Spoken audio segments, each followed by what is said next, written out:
says, I've been in worse places. He has certain. But by now I have forgotten whatever it is I was supposed to have done. A crime, maybe, or an incivility on a public street. In those days I must have imagined that an action had no consequences. I know that a stone dropped into a pool makes ripples, but I also know the ripples stop when they reach the side of the pond. I did not know that the world is a body of water that has no rim.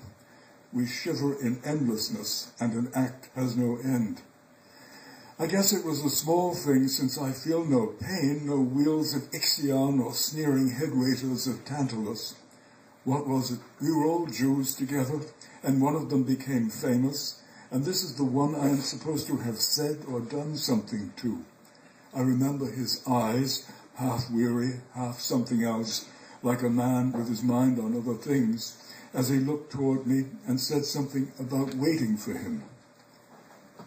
Maybe he wasn't even looking at me. I don't remember having done anything to him. I mean, I really can't look into myself and find a small guilty feeling mousing around furtively in the granary of my heart. Maybe I did nothing at all. Maybe he was really talking to the loudmouth next to me, who was yelling in bad Greek. Maybe he was talking to the pretty woman in front of me, who was crying, but whose soft hips pressed back against me. Maybe he was talking to us all. Whatever, whoever, I heard his words. A fate belongs to the one who hears it, spoken. I heard it, and it became mine. I wander, tired myself now, almost but not quite tired of myself, my mind hard put to it to stick to one thing. I feel now the way he looked then, and I wonder when he will come again, or I will go. I like very short stories. That's a middle-length story. I had a few long ones. So now a poem from Lapis.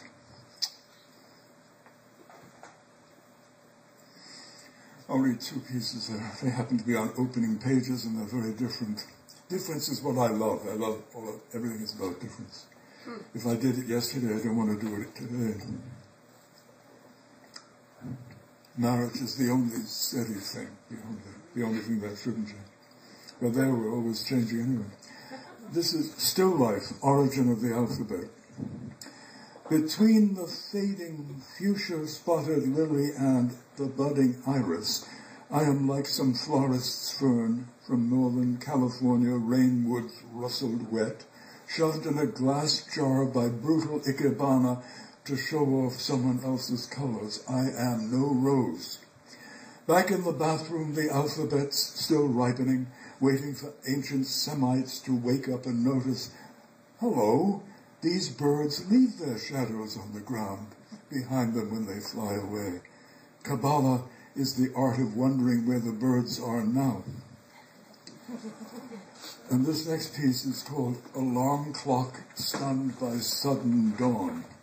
And it has a wonderful Latin epigraph, Velle non discitur, says Seneca, which I translate, I hope rightly, as meaning, you can't teach them to want things. You can't teach desire.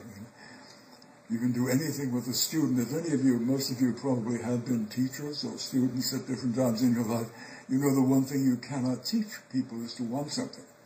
You can wave it in front of them, and if they don't want it, nothing happens. The lady in the cartoon next door dreams about Spain, as if it were all dark hair and poetry. Why would anybody ever want to go anywhere? What's the matter with being here? Even the sun comes here every day. At once an argument in our favor and a reminder to be gone. I am rooted in staying, like sap in maples, lost in a universal dream of suck. Silly old gentlefolk pursue lost youth in Oldsmobiles. They're all like minor figures in Jane Austen you smile at and right away forget. Forever, usually, if space lasts that long. There he is with his ultimates again, his firefly philosophy, a Casanova with brown paper bag over his head. He hurries in the moveless world. He has enough going for him to get there, wherever it is, and be deemed intelligent along the way. Because intelligence is really just wanting things a lot and getting them, trying to leave stains on the wall that weren't there before.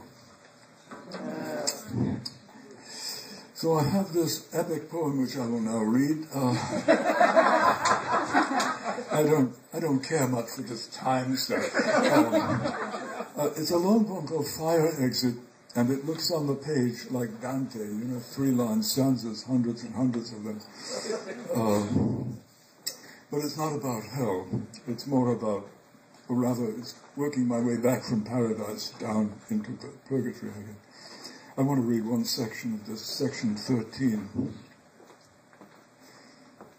Those of you who know France will know that the Marquis de Sade lived in a tower for a while in the south before he was in prison, in the tower in the south of France in Provence, which is now the site of an art school, significantly. And that's the castle I was talking about. Life of a bird, that's all I ask of you. The soaring, stooping down the sky, coming to rest, to sleep all night with open eye, because the language is about to change again. That's all I ever wanted, a new word, and hold it safely in my mouth, and let it out, the way the bird lets itself fall upward on warm currents over Sade's castle. When it is already there, only then does it begin to move, to fly to where it is already. So I would work then do some opening of your lips for you too, so you can speak it too. So let me read one more story, fiction. Now, since at least 2 people in this room are or have been directors of writing programs, and there may be more, and I know at least one person in this room has been a famous teacher of writing workshops, etc., I may be treading on everybody's foot, including my own. And that's all I need, to fly free. Anyway, but this story is called Kafka's Brother. And this